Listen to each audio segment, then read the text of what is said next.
বাংলায় গণতন্ত্র আছে বলেই মেদিনীপুর কলেজ স্কোয়ারে ব্যঙ্গ কার্টুন হয়েছে বললেন মাহফিজুর রহমান।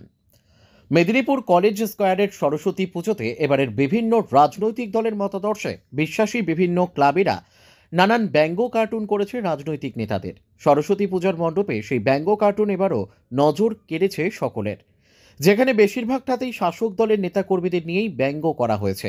সেই প্রসঙ্গে ঘাটাল সাংগঠনিক জেলা তৃণমূল ছাত্র পরিষদের সভাপতি সৈয়দ মাহফিজুর রহমান বলেন, বাংলাতে যে গণতন্ত্র রয়েছে তার উৎকৃষ্ট উদাহরণ এই ব্যঙ্গ কার্টুন। মমতা বন্দ্যোপাধ্যায়ের আমলে সবার সমান অধিকার এবং গণতন্ত্র সুরক্ষিত, তাই যে যার মতো করে যা ইচ্ছা মন্তব্য ও কার্টুন করতে পারে। মমতা বন্দ্যোপাধ্যায় সহ তার নেতা মন্ত্রীদের নিয়ে কলেজ স্কয়ারে যে কার্টুন করা হয়েছে, অন্য জায়গায় হলে হয়তো সমস্যা হতো।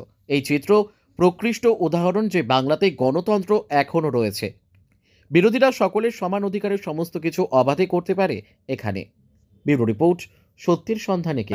যারা বলছে বাংলায় গণতন্ত্র নেই, বাংলায় বিরোধীদেরকে নাকি স্পেস দেওয়া হয়নি, তো মেদিনীপুরের মাঠটাই তার প্রমাণ। বাংলায় সবাই সবার মতটা বলতে পারে, সবাই সবার পথে চলতে পারে, যে যার মতো করে তার মতাদর্শ বলতে পারে। এটাই তো মমতা বন্দ্যোপাধ্যায়ের বাংলা।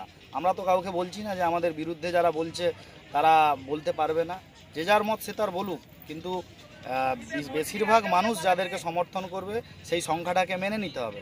মমতা বন্দ্যোপাধ্যায় গণতন্ত্রে বিশ্বাস করে। মমতা বন্দ্যোপাধ্যায় তো কোনো উন্নয়ন স্পেসিফিক কোনো নির্দিষ্ট রাজনৈতিক দলের কেউ পাবে এটা বলে দেননি।